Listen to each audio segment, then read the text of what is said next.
छात्रों, आज हम जो पाठ पढ़ने जा रहे हैं, नाखून क्यों पड़ते हैं। इस पाठ को पढ़ाने से पहले मैं कुछ आप लोगों को चित्र रूप से कुछ मालूमात देना चाहती हूँ। आप सभी जानते हैं, पुराने जमाने में मनुष्य वन में रहा करता था, जंगल में रहा करता था, जहाँ बस पेड़ ही पेड़ होते थे और उन पेड़ों के बीच में ये मनुष्य अपना जीवन व्यतीत करता था। अब जंगल में सिर्फ पेड़ ही नहीं थे, उन पेड़ों के साथ साथ कई प्रकार के पंछी रहते थे, कई प्रकार के प्राणी रहते थे और उन प्राणियों में कुछ प्राणी ऐसे भी थे जो प्राणी मनुष्य के लिए हानिकारक थे या मनुष्य से लड़ते झगड़ते थे। उन प्राणियों के साथ मनुष्य रहता था। अब वो मनुष्य दिखता कैसा था? तो ये मनुष्य प्राणियों के साथ रहने के कारण उसकी कुछ आदतें प्राणियों जैसी ही थी, पशुओं जैसी ही थी। जैसे कि उसके बाल बड़े रहते थे, फिर वो बालों को नहीं काटता था। अब उसकी एक वजह भी है वो बालों को क्यों नहीं काटता था। फिर उसके नाखून बड़े रहते थे और ये अपने शरीर पर कुछ ढंग के कपड़े वगैरह नहीं पहनता था। फिर शरीर के लिए सिर्फ वो क्या करता था, पेड़ों से पत्ते निकालकर या पेड़ों की खाल निकालकर उससे ही जो बन सकता था वही अपने शरीर ढकने के लिए साधन उससे ही वो कपड़े के रूप में बना लेता था और उससे ही अपना काम चला लेता था।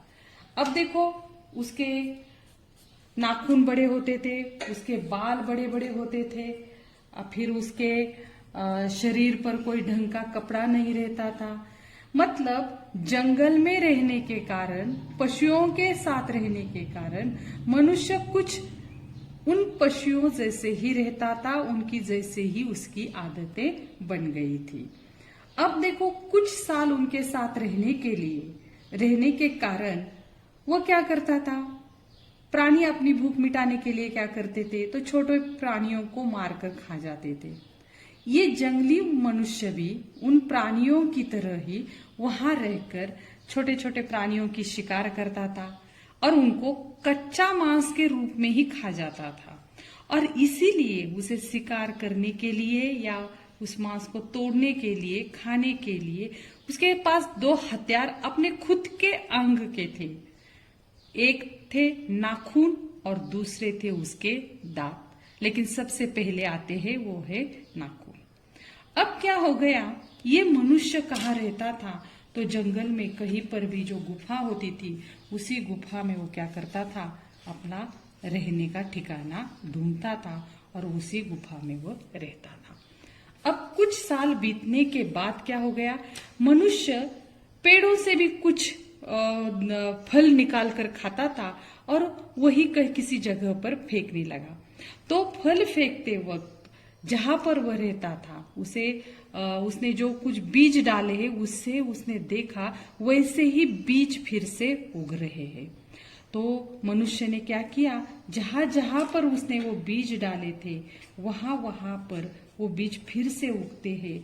ये जैसे ही उसके समझ में आ गया तो उसने वहां पर अपनी एक झोपड़ी बना दी और घास फूस की झोपड़ी बनाकर इस घास फूस के झोपड़ी के साथ वो वहीं पर ही रहने लगा।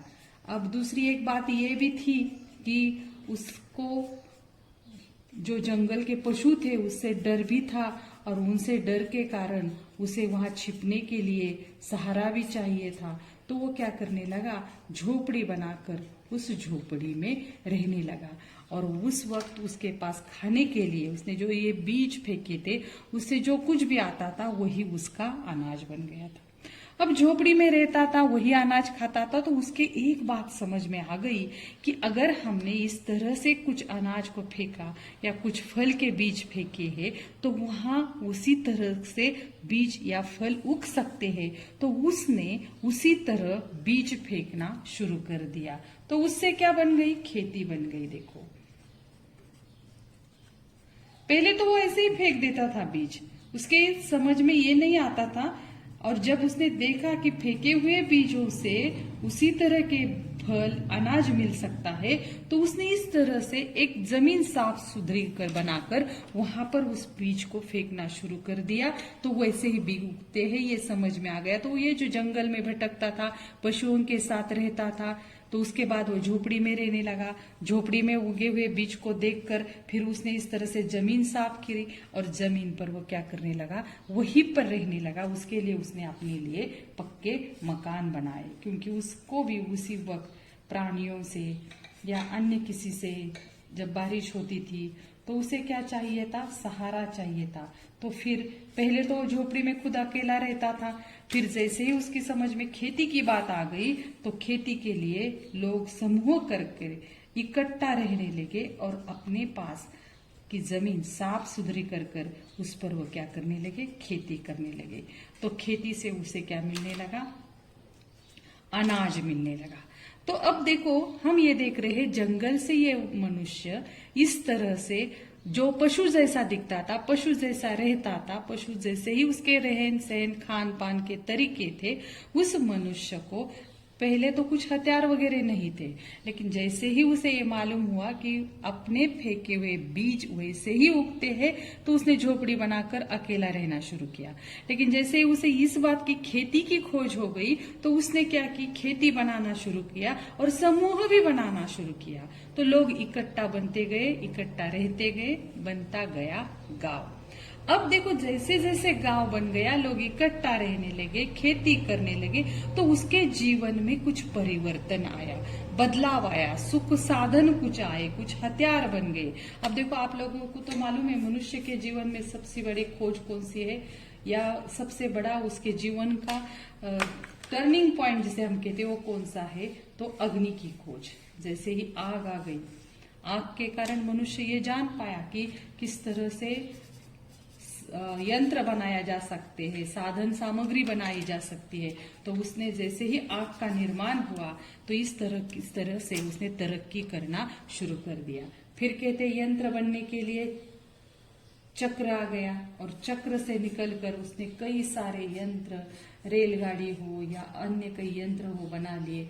और उसके साधन, जैसे जैसे ये साधन आ गए तो मनुष्य तरक्की करते गए। जंगल से ये निकला हुआ मनुष्य झोपड़ी तक आ गया, झोपड़ी से उसने गांव बना दिया, गांव से उसने और तरक्की ली। और आज का जो मनुष्य है हम देख रहे हैं वो कहाँ रहता है, तो बड़ी बड़ी बिल्डिंगें रहती है, और इन बड़ी बड़ी बिल्डिंगों में ये मनुष्य हमको रहते हुए दिखाई देता है। अब देखो, जो वन में रहने वाला मनुष्य था, जो अपने बाल नहीं काटता था, जो अपने नाखून नहीं काटता था, वो मनुष्य अब बहुत बदल गया है। जो मनुष्य पहले जंगल में रहता था, झोपड़ी में रहता था, वो मनुष्य अब अच्छे मकानों में रहने लगा है। अब वो समूह बनाकर जो गांव में रहने लगा था, वो गांव से निकलकर अब शहरों में आ गया है, बड़ी बड़ी इमारतों में, बिल्डिंग में रहता है। और वहां से जिसने पहले जंगल से कभी बाहर पैर भी नहीं निकाला था, उसने जैसे ही हवाई जहाज की खोज हो गई तो ये मनुष्य हवाई जहाज के माध्यम से एक देश से दूसरे देश चला गया। अब फिर से देखो ये पहला चित्र, ये जो मनुष्य है इसके बाल बड़े हैं, इसके नाखून बड़े हैं। यही मनुष्य अगर आज के जमाने में हम देखते हैं तो ये कैसे बन गया है, तो ये साफ सुथरा मनुष्य बन गया है। अब देखो उसके कपड़े, उसके रहन सहन के तरीके अगर हम देखेंगे तो सब कुछ साफ सुथरा सा नजर आएगा हमको। वो अच्छे कपड़े पहनता है, बूट पहनता है, टाई पहनता है, फिर उसने बाल काट दिए हैं, उसने नाखून काट दिए हैं। तो ये दो मनुष्य के बीच की जो ये दूरी है, उसने जो ये यात्रा की है, जंगल से निकलकर झोपड़ी, झोपड़ी से मकान, मकान से बिल्डिंग, और अब वो पूरी दुनिया घूम रहा है। ये मनुष्य अब इस तरह से परिवर्तित हो गया है। इसकी एक कहानी है। इस बात के विषय में इस पाठ में चर्चा हो रही है, जिस पाठ का नाम है नाखून क्यों बढ़ते हैं।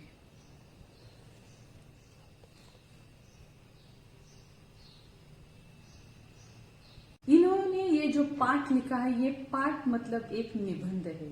जैसे आप भी निबंध लिखते हैं, किसी भी विषय पर आपको कहा जाता है कि इस विषय पर 10 पंक्ति लिखिए, 15 पंक्ति निबंध लिखिए। तो उसमें जिस तरह से आप अपने विचार रखते हैं उसी तरह के विचार इस पाठ के माध्यम से हजारी प्रसाद जी ने यहाँ पर रखे हैं। पाठ का नाम है नाखून क्यों बढ़ते हैं। अभी आप लोग भी जानते हैं कि हम भी अपने नाखून बढ़ते तो उन्हें काट देते हैं। तो कभी कभार आपके मन में भी ये सवाल आया होगा, नहीं आया हो तो इस पाठ में जो लेखक है उनकी जो बच्ची है उसके सवाल दिमाग में ये सवाल आ गया और उसने अपने पिताजी से इस विषय में पूछा है कि पिताजी नाखून क्यों बढ़ते हैं। अब देखो बच्चे जो होते हैं ये छोटे छोटे बच्चे होते हैं, हम समझते हैं कि उन्हें कुछ नहीं समझ में आता है, लेकिन ये बड़े समझदार होते हैं और कुछ ऐसे सवाल पूछते हैं जिनके जवाब देना बड़ों बड़ों को मुश्किल हो जाता है और वे उलझन में पड़ते हैं कि इसका हम उसे क्या जवाब दें, क्योंकि कुछ सवाल तो ऐसे होते भी है कि उनकी उम्र के हिसाब से उन्हें समझाना मुश्किल होता है। तो आप सभी लोग जानते होंगे राइट बंधु का उदाहरण। राइट बंधु ने बचपन में अपनी माँ से पूछा था कि माँ ये पंछी आकाश में कैसे उड़ते हैं। तो माँ ने कहा उनके पर है, पंख है और इसी कारण वो आकाश में उड़ते हैं। तो उन्होंने अगला सवाल किया कि मनुष्य क्यों नहीं उड़ता है। तो माँ ने बताया क्योंकि उसके पंख नहीं है। तो उन्होंने कहा कि मनुष्य के पंख क्यों नहीं है। इस पर माँ ने कहा मनुष्य के पंख होते तो मनुष्य भी आकाश में उड़ सकता था, लेकिन उसे पंख नहीं है। तो राइट बंधु ने कहा क्या हम मनुष्य को पंख लगा सकते हैं। अब देखो माँ ने कहा अब तक तो किसी ने कोशिश नहीं की है, तुम कोशिश करके देखो, शायद अगर तुम मनुष्य को पंख लगा पाओगे तो मनुष्य भी आकाश में पंछियों की तरह उड़ सकेगा। और उसके बाद राइट बंधु ने मनुष्य को तो पंख नहीं लगाए, लेकिन ऐसी चीज बनाई जिसे पंख है और जिसमें बैठकर मनुष्य आकाश में ऊंचा उड़ सकता है। उन्होंने हवाई जहाज का निर्माण किया। तो इसी तरह से छोटे बच्चों के सवालों को कभी भी नजरअंदाज नहीं करना चाहिए, लेकिन कभी कभार ऐसा होता है कि उनके सवाल ही इतने हैरत अंगेज होते हैं कि हम उनके जवाब नहीं दे पाते हैं। मुड़ते हैं हमारे इस वैचारिक निबंध जो है नाखून क्यों बढ़ते हैं उसकी तरफ। बच्चे कभी कभी चक्कर में डाल देने वाले प्रश्न कर बैठते हैं। अल्पज्ञ पिता बड़ा दयनीय जीव होता है। मेरी छोटी लड़की ने जब उस दिन पूछ लिया कि आदमी के नाखून क्यों बढ़ते हैं तो मैं कुछ सोच ही नहीं सका। एक छोटी सी लड़की अपने पिताजी से पूछ रही है कि नाखून क्यों बढ़ते हैं। अब पिताजी हैरत में पड़ गए, सोच में पड़ गए, क्योंकि उन्होंने उससे पहले कभी ये सोचा ही नहीं था। तो वो सोच में पड़ गए, अब इसका जवाब इसे क्या दें। हर तीसरे दिन नाखून बढ़ जाते हैं, काट दीजिए, वे चुपचाप दंड स्वीकार कर लेंगे, पर निर्लज्ज अपराधी की भांति छूटते ही फिर जैसे थी तैसे हो जाते हैं। मतलब आप 3 दिन के बाद नाखून काट दीजिए, अगले 3 दिन के बाद आप देखेंगे फिर से आपके नाखून बढ़ गए हैं।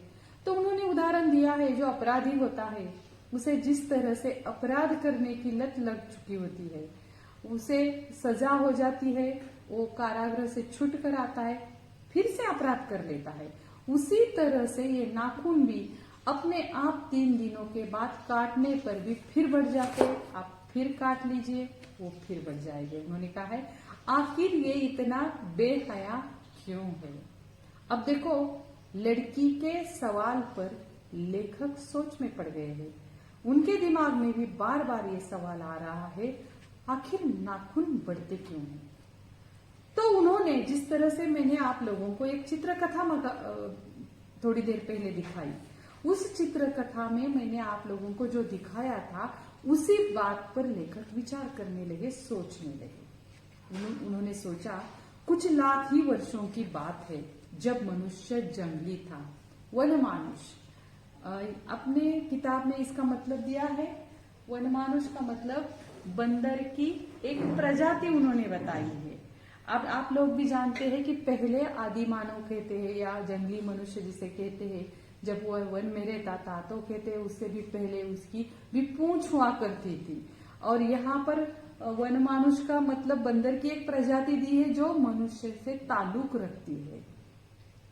तो कुछ लाख वर्ष पहले की ये बात है और उसे उस वक्त नाखून की जरूरत थी। मैंने उस चित्रकथा में भी आप लोगों को बताया है।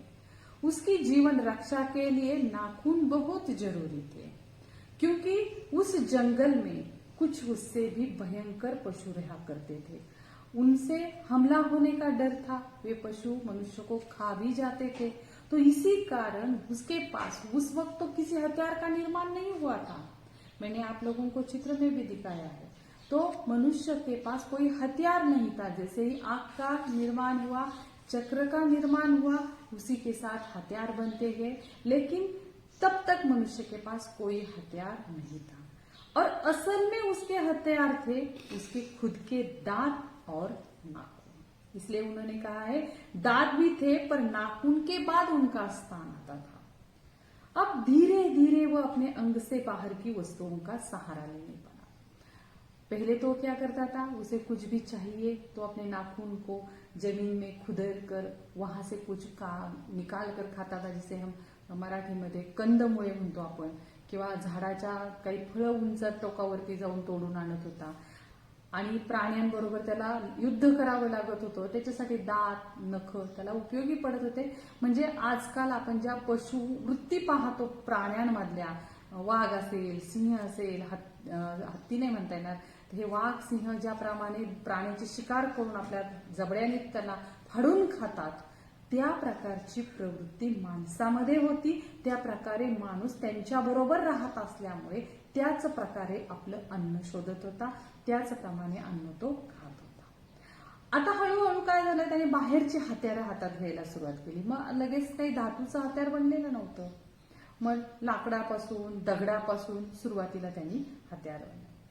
धीरे धीरे वो अपने अंग से बाहर की वस्तुओं का सहारा लेने लगा। उसने हड्डियों के भी हथियार बनाए। आप लोगों ने इतिहास में पढ़े होंगे कि हथियार कैसे बनते हैं, पत्थर के हथियार कैसे बनते हैं, मनुष्य अन्य प्राणियों की जो हड्डियां होती है उसके हथियार मनुष्य ने कैसे बनाए थे, और फिर आ गया लोहा, उसके हथियार कैसे बनाए। तो मनुष्य धीरे धीरे आगे बढ़ा, उसने धातु के हथियार बनाए। फिर इतिहास आगे बढ़ा। मैंने आप लोगों को दिखाया है मनुष्य का इतिहास किस तरह से आगे बढ़ा। जंगल में रहता था, फिर झोपड़ी में आ गया, वहां उसे खेती का निर्माण कैसे होता है इसकी खोज उसने की। तो उसने इकट्ठा रहना, समूह के साथ रहना पसंद किया, तो गांव बन गया, गांव से बड़े बड़े शहर बन गए। और इस तरह से जो वन में रहने वाला मनुष्य था वो आज के मनुष्य में किस तरह से परावर्तित हो गया, ये मनुष्य का इतिहास है। कभी कभी मैं हैरान होकर सोचता हूं कि मनुष्य आज अपने बच्चों को नाखून न काटने पर डांटता है। आपके स्कूलों में भी शायद हम देखते हैं नाखून आप लोग नहीं काटते हैं तो आपको डांट पड़ती है। घर पर भी माताजी पिताजी आपको अगर आप नाखून नहीं काटते हैं तो आपको डांटते हैं। लेकिन वो जमाना था जिस जमाने में लाखों वर्ष पहले की ये बात थी, मनुष्य को नाखून की जरूरत थी, तो उसे नाखून काटने नहीं पड़ते थे बल्कि उसको नाखून की जरूरत थी। वे रोज बढ़ते हैं। आज हम क्या देख रहे हैं, नाखून रोज बढ़ते हैं। मुझे ऐसा लगता है कि मनुष्य अब नाखून क्यों नहीं चाहता, ये उसकी भयंकर पाशवी वृत्ति के जीवंत प्रतीक है। मनुष्य की पशुता को जितनी बार भी काट दो वो मरना नहीं जानती। उन्होंने कहा है अगर पहले जमाने में मनुष्य को नाखून थे, उसकी जरूरत थी, उससे ही उसका भोजन मिलता था, उसे खुद की रक्षा नाखूनों के सहारे ही वो करता था, तो आज उसे नाखून क्यों नहीं चाहिए। और यही सवाल थोड़े से निराले ढंग से लड़की ने पूछा है कि नाखून क्यों बढ़ते हैं। तो लेखक कहते हैं ये उसकी भयंकर पाशवी वृत्ति के जीवंत प्रतीक है। मतलब मनुष्य के हाथ में नाखून थे तो उसके हथियार थे, तो वो पशु जैसा था, पशु के साथ रहता था तो पशु जैसा था। लेकिन अब वो पशु के साथ नहीं रहता है, फिर भी मनुष्य के नाखून है, तो ये उसकी उसी पशुता के प्रतीक है कि कभी कभार यही नाखून उसके हथियार रह चुके हैं। मनुष्य की पशुता को जितनी बार भी काट दो वो मरना नहीं जानता। उन्होंने क्या कहा है, मनुष्य के अंदर पशुता जीवित होती है, हम कितनी बार भी उसे काट दे दो फिर भी वह मरना नहीं जानती। अब ये ऐसा क्यों कहा है? क्योंकि हम कई मनुष्य ऐसे देखते हैं की जिनके अंदर आज भी पाशवी वृत्ती, मराठीमध्ये आपण ज्याला म्हणतो पाशवी वृत्ती, पशुप्रमाणे वर्तन आजही काही लोकांच्या मध्ये आहे। मग त्या लोकांना माणूस म्हणायचं का, हा प्रश्न पडतो। जे खुनी आहेत, दरोडेखोर आहेत, लहान मुलांवरती अन्याय अत्याचार करणारे आहेत, स्त्रियांवरती अत्याचार करणारे आहेत, बॉम्बस्फोट करणारे आहेत, अशा लोकांना, अशा माणसांना माणूस म्हणायचं का, की त्यांचं वागणं आजही पशुप्रमाणेच आहे? हा प्रश्न या धड्याच्या माध्यमातून लेखकांनी आपल्या समोर ठेवलेला आहे। अगर आदमी अपने शरीर की, मन की और वाक की अनायास घटने वाली वृत्तियों के विषय में विचार करे तो उसे अपनी वास्तविक प्रवृत्ति पहचानने में बहुत सहायता मिले। मनुष्य की नख बढ़ा लेने की जो सहजता प्रवृत्ति है वो उसके पशुत्व का प्रमाण है। उन्हें काटने की जो प्रवृत्ति है वो उसकी मनुष्यता की निशानी है। अब यहाँ पर उन्होंने पाठ की जो असल बात है वो बताने की कोशिश की है। मनुष्य पशु के साथ रहता था तो पशु की जैसा व्यवहार वो सीख गया था, पशु जैसे ही व्यवहार करता था, लेकिन अब तो वो पशुओं के साथ नहीं रहता है, तो फिर उसने जो बुरी आदतें पशु के साथ रहकर सीखी थी उसे त्यागनी चाहिए, उन आदतों को उसे छोड़ना चाहिए। और यही बात उन्होंने कहा है कि मनुष्य अब नाखून बढ़ते हैं, ये तो उनकी सहज प्रवृत्ति है, वो बढ़ते रहेंगे, लेकिन ये उसके मनुष्य के अंदर रहने वाले पशुत्व का प्रमाण है, लेकिन उन्हें काटने की जो प्रवृत्ति है वह उसकी मनुष्यता की निशानी है। आज भी हमारे अंदर थोड़ी बहुत पशुता बाकी है। आप 10वीं कक्षा में एक बहुत ही खूबसूरत पाठ था, उस पाठ में लेखक ने एक वाक्य कहा है कि हर मनुष्य के अंदर राम और रावण जीवित होता है। रावण यानी कि बुराई, राम यानी कि अच्छाई। तो हर मनुष्य के अंदर राम और रावण जीवित होता है, परिस्थिति के अनुसार कभी राम उभरता है तो कभी रावण उभरता है। तय हमें यह करना है, हमें किसे जीवित रखना है, राम को या रावण को। कितनी खूबसूरत बात कवी ने उस पाठ में कही थी। उन्होंने कहा है की प्रत्येक माणसाच्या आतमध्ये चांगल्या गोष्टी पण असतात आणि वाईट गोष्टी पण असतात। आता कधी वाईट बाहेर येतं, कधी चांगलं येतं। वागण्यामध्ये कधी कधी माणूस वाईट वागूही शकतो आणि तो चांगलाही वागू शकतो। जेव्हा तो कधी चुकून थोडं फार वाईट वागतो तेव्हा त्याच्यामध्ये असणारी ती वाईट प्रवृत्ती, ज्याला पशुता म्हणलेलं आहे, ती बाहेर येत असते। परंतु माणसाला त्या आपल्या वाईट वृत्तीवरती काबू मिळवता आला पाहिजे, आणि तीच गोष्ट या पाठाच्या माध्यमातून सांगितलेली आहे की माणसाच्या आतमध्ये आजही थोडी बहुत पशुता शिल्लक आहे, आतमध्ये आहे, परंतु माणसाला ती पशुता नष्ट करता आली पाहिजे। ज्याप्रमाणे पशुत्वाचं प्रतीक असणारं नख माणूस वारंवार कापून टाकतोय, तर मग ती वृत्ती सुद्धा माणसाने काय केली पाहिजे, नष्ट करण्याचा प्रयत्न केला पाहिजे। मेरा मन पूछता है मनुष्य किस ओर बढ़ रहा है, पशुता की ओर या मनुष्यता की ओर। लेखकांनी हा वैचारिक निबंध आपल्या समोर ठेवलेला आहे आणि म्हणून ते म्हणतात की माझं मन मलाच प्रश्न करतंय की माणूस प्रगती करतोय म्हणजे नक्की तो मानवतेकडे त्याची प्रगती होतीये की मानवतेच्या विरुद्ध पशुत्वाकडे त्याची प्रगती होतीये। या गोष्टीवर लेखकांनी विचार मांडलेला आहे। अस्त्र बढ़ाने की ओर या अस्त्र काटने की ओर। तो लेखक ने कहा है कि मेरा मन पूछता है मनुष्य किस ओर बढ़ रहा है, पशुता की ओर या मनुष्यता की ओर, अस्त्र बढ़ाने की ओर या अस्त्र काटने की ओर। अब देखो, हम कहते हैं कि पशुता से मनुष्य निकल चुका है, अब वो मनुष्य बन गया है, अब उसके जो अस्त्र थे, नाखून थे, वो उसने काट डाले हैं। तो वास्तविकता में क्या मनुष्य पशु से मनुष्य बन गया है? अगर नाखून उसके अस्त्र है तो क्या आजकल मनुष्य कोई अस्त्र नहीं बना रहा है? अगर हम ठीक तरह से सोचे तो हमारी समझ में आ जाएगा, मनुष्य आज भी अस्त्र बढ़ाने में लगा हुआ है। बड़े बड़े अस्त्र वो बना रहा है जिसे हम अणुबॉम्ब कहते हैं। पहले तो उसके नाखून सिर्फ उसके खुद की रक्षा करते थे या किसी एक दूसरे को नुकसान पहुंचाते थे, लेकिन इस मनुष्य ने जो अस्त्र बनाए हैं वो तो बहुत ज्यादा मनुष्य को नुकसान पहुंचाते हैं। तो फिर मनुष्य किस ओर बढ़ रहा है? नाखून काटता है मनुष्य, लेकिन क्या सचमुच उसके अंदर की पशुता खत्म हो चुकी है? अस्त्र बढ़ाने की ओर या अस्त्र काटने की ओर लेखक ने सवाल किया है। जानते हो नाखून क्यों बढ़ते हैं? यह हमारी पशुता के अवशेष है। मैं भी पूछता हूँ, जानते हो ये अस्त्र शस्त्र क्यों बढ़ रहे हैं? ये हमारी पशुता की निशानी है। यानी कि अगर हम आज भी अस्त्र बढ़ा चढ़ा कर बना रहे हैं तो ये भी हमारी पशुता की ही निशानी है। स्वराज होने के बाद स्वभावतः ही हमारे नेता और विचारशील नागरिक सोचने लगे हैं कि इस देश को सच्चे अर्थ में सुखी कैसे बनाया जाए। आज भी हम सोच रहे हैं कि हमारा देश सुखी है, लेकिन उससे भी ज्यादा और सुखी उसे बनाने के लिए हमें क्या तरक्की करनी चाहिए? तो क्या हथियार बनाना तरक्की है? हथियार बनाना मनुष्य को सुखी बनाने के लिए जरूरी है? इस बात पर यहाँ पर लेखक ने चर्चा की। वह कहते हैं, हमारी परंपरा महिमामयी और संस्कार उज्जवल है, क्योंकि अपने आप द्वारा लगाया हुआ बंधन हमारी संस्कृती की बहुत बडी विशेषता आहे।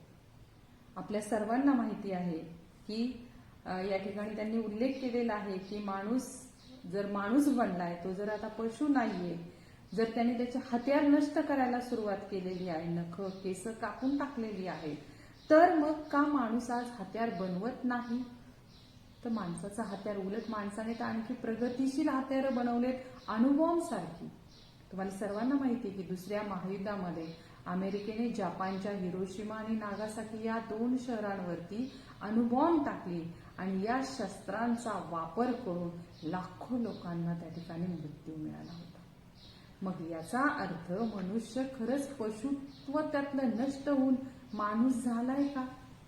आणि त्यांनी सांगितलंय की स्वातंत्र्यानंतर भारताला तर फक्त काय हवं होतं? सर्व जनतेला सुखी, समाधानी आणि प्रगतिशील बनवायचं होतं।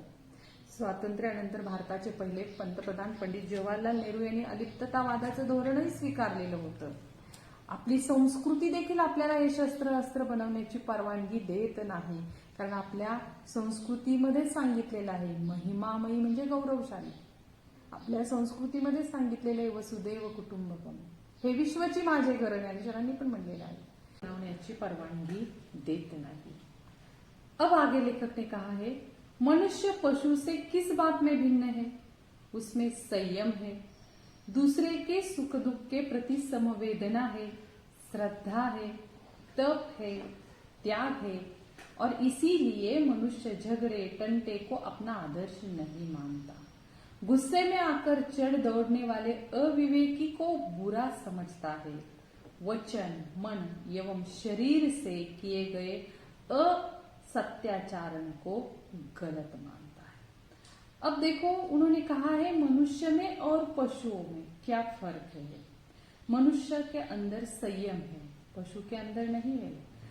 हम दूसरे के सुख दुख को, मनुष्य एक दूसरे के सुख दुख को समझ सकते हैं, पशु नहीं समझ सकता।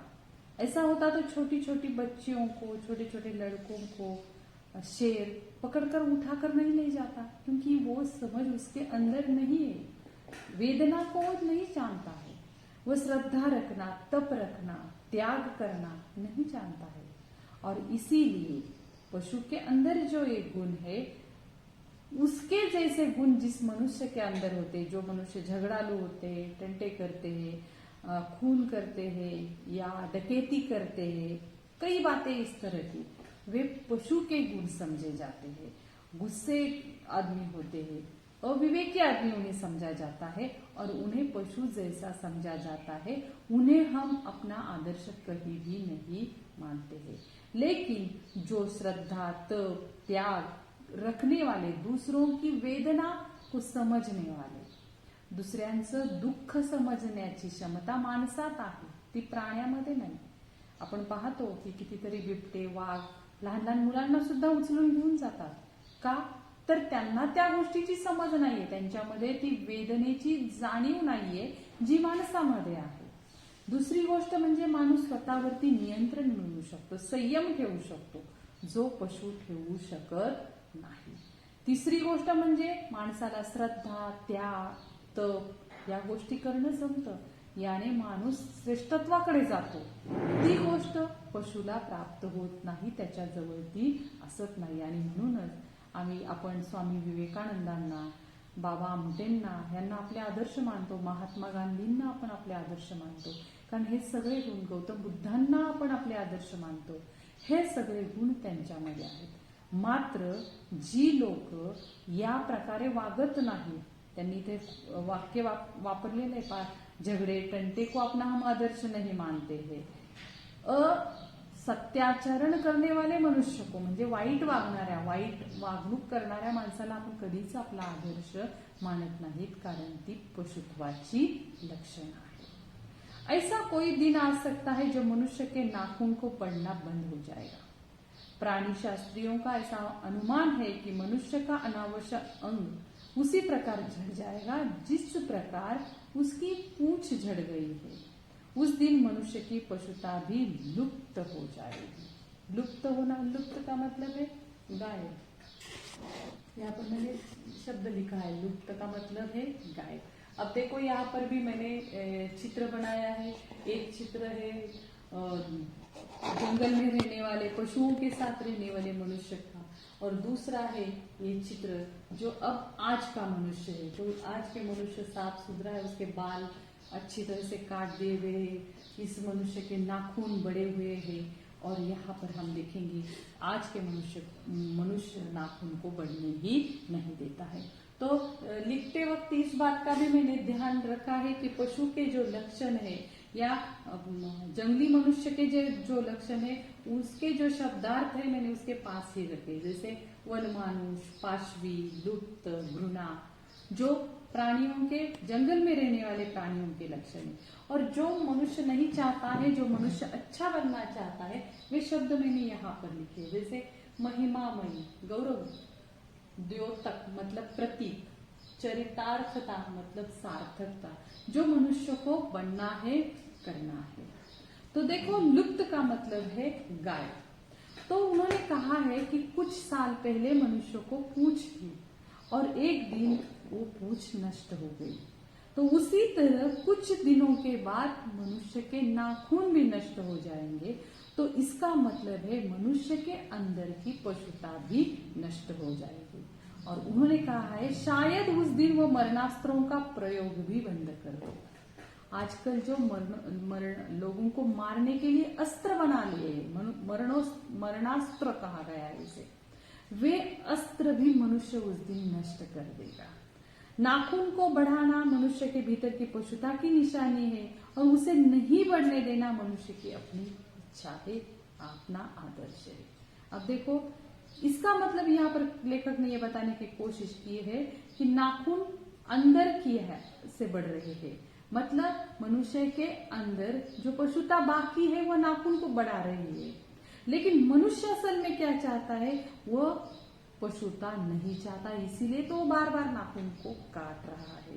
वो अपना आदर्श अलग दिखाना चाहता है। मनुष्य में जो घृणा है, जो अनायास बिना सिखाए आ जाती है। घृणा का मतलब है नफरत। हम देखते हैं दुनिया में, समाज में हर तरफ नफरत है। एक मनुष्य दूसरे मनुष्य से नफरत करता है, एक भाई दूसरे भाई से नफरत करता है, एक दोस्त दूसरे दोस्त से नफरत करता है। तो ये जो घृणा है, ये जो नफरत है, ये बिना सिखाए ही आ जाती है।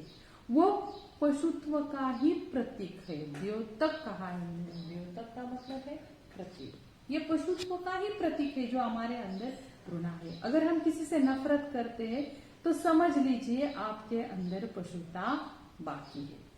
अपने को संयत रखना, दूसरे के मनोभाव का आदर करना मनुष्य का स्वधर्म है। बच्चे ये जाने तो अच्छा है कि अभ्यास और तप से प्राप्त वस्तुएं मनुष्य की महिमा को सूचित करती है। हमें आगे बढ़ना है। बच्चों को अगर मनुष्य बनना है, अच्छा मनुष्य बनना है, तो उन्हें अभ्यास करना पड़ेगा, तप करना पड़ेगा, और ऊपर जो बताया गए कुछ गुण है जैसे श्रद्धा, तप, त्याग, उनको अपनाना होगा। दूसरे के सुख दुख को समझना होगा, और जो बुरी बातें हैं उन्हें हमें हमारे अंदर से निकाल देना होगा। मनुष्य की चरितार्थता प्रेम में है, मैत्री में है, त्याग में है। चरितार्थता, चरितार्थता का मतलब है सार्थकता। चरितार्थता का मतलब है सार्थकता। मतलब मनुष्य के जीवन की सार्थकता किसमें है? प्रेम में है, मैत्री में है, त्याग में है। शायद नहीं हमने कभी किसी पशु को दूसरे पशु का दोस्त बनते हुए नहीं देखा है, या उनके अंदर त्याग, एक पशु ने दूसरे पशु के लिए त्याग किया है, ये भी कभी नहीं देखा है। और उनके एक दूसरे के साथ प्रेम के संबंध हो, ये भी हमें शायद कभी देखने को नहीं मिलता है। लेकिन मनुष्य के अंदर ये सभी गुण है। वो एक दूसरे से मैत्री करता है, किसी के लिए त्याग करता है, प्रेम एक दूसरे से मनुष्य में होता है।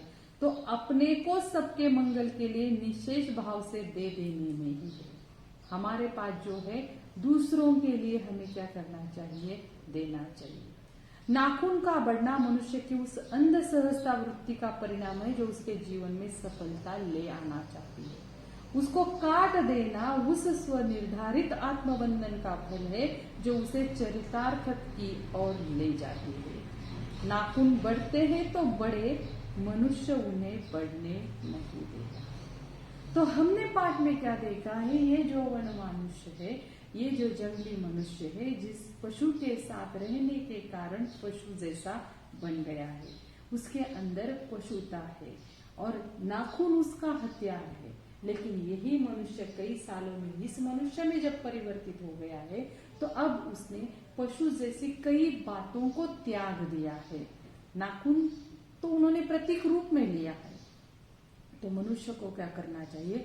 अपने अंदर की जो पशुता है उसे मिटाना चाहिए, उसे नष्ट करना चाहिए। जिस तरह से हम नाखून काटते हैं, नाखून काट सकते हैं, नाखून हमारी पशुता का प्रतीक होते हुए भी हम उसे क्या करते हैं? बढ़ने पर काट डालते हैं। उसी तरह अगर हमारे अंदर कुछ बुरी बातें हैं, अगर हमारे अंदर कुछ बुरी आदतें हैं, तो उन्हें भी हमें त्यागना चाहिए। जिस तरह से हम नाखून काटते हैं, तो सही अर्थ में हम मनुष्य बन जाएंगे और हमारे अंदर की पशुता नष्ट हो जाएगी। पाठ के अंत में या धड्याच्या शेवटी मी तुम्हाला एवढंच सांगू इच्छिते की माणसाला माणूस बनायचं असेल तर त्याच्या अंगामध्ये जे काही वाईट गुण आहेत, जे त्याचे स्वतःचे नाहीये, ते पूर्वी प्राण्यांबरोबर जंगलात राहिल्यामुळे ते पाशवी गुण त्याच्या अंगात आलेले आहेत, तर ते हळूहळू नष्ट होत चाललेले आहेत। आणि जे काही आहेत त्याच्यात वाईट प्रवृत्ती, जसं एक दुसऱ्यांची घृणा करणं, नफरत करणं म्हणलेले त्यांनी, एक दुसऱ्यांच्याबद्दल वाईट मत बाळगणं किंवा दुसऱ्याला दुःख देणं, ह्या ज्या वाईट प्रवृत्ती आहेत आपल्या अंगामध्ये, ज्या पशुत्वाच्या प्रतीक आहेत, त्या गोष्टी माणसाने स्वतःहूनच नष्ट केल्या पाहिजेत। पाठाच्या शेवटी तुम्हाला मी फक्त उदाहरण देते आणि आपण पाठ संपूया की अल्फ्रेड नोबेल हे खूप मोठे वैज्ञानिक होते आणि त्यांनी स्फोटकांचा शोध लावलेला होता। आणि स्फोटकांचा शोध लावल्यानंतर त्याने अनेक वैज्ञानिक शोध लावले, पण एक रात्री झोपल्यानंतर त्यांना झोपेमध्ये एक स्वप्न पडलं आणि त्या स्वप्नामध्ये त्यांनी असं पाहिलं की ते मेलेले आहेत। तर त्यांच्या वर्तमानपत्रात बातमी छापून आलेली आहे कि मौत का सौदागर मर गया, क्योंकि उन्होंने जो स्फोटक बनाए थे उससे लेकर कई लोगों ने हथियार बनाए और लोगों को मारने के लिए उन हथियारों का इस्तेमाल होने लगा। ये अखबार की खबर सुनकर अल्फ्रेड नोबेल बहुत दुखी हो गए। उन्होंने सोचा, त्यांनी विचार केला की मी माणसाच्या कल्याणासाठी ज्या गोष्टीचं संशोधन केलं होतं, माणसाने त्याचा उपयोग मात्र वाईट प्रकारे केला आणि म्हणून त्यांनी असं ठरवलं की मी असं काहीतरी चांगलं करेल की जग मला या वाईट अर्थाने कधी लक्षात ठेवणार नाही, तर जग मला चांगल्या गोष्टीसाठी ओळखेल, लक्षात ठेवेल. आणि आज संपूर्ण जग अल्फ्रेड नोबेल यांना ओळखतं. ते कशावरून? तर शांततेसाठी जगात दिला जाणाऱ्या नोबेल पुरस्कारावरून. कारण त्यांनी आपली सगळी संपत्ती शेवटी ज्या पुरस्कारांसाठी दिली, त्या पुरस्कारांमध्ये त्यांनी सगळ्यात मोठी रक्कम दिली ती शांततेसाठी दिल्या जाणाऱ्या पुरस्कारासाठी. संशोधनावरती जेवढे पुरस्कार दिले जावेत तेवढेच पुरस्कार या शांततेसाठी दिले जावे ही त्यांची शेवटची इच्छा होती. तर अशा प्रकारे मुलांना आपण देखील आपल्यातल्या वाईट गोष्टी, वाईट सवयी याचा त्याग करू शकतो आणि माणूस बनण्याचा प्रयत्न चांगल्या प्रकारे करू शकतो. आपला पाठ संपलेला आहे. पाठाच्या खाली दिलेल्या प्रश्नांची उत्तरं तुम्ही गृहपाठामध्ये लिहायची. थँक्यू.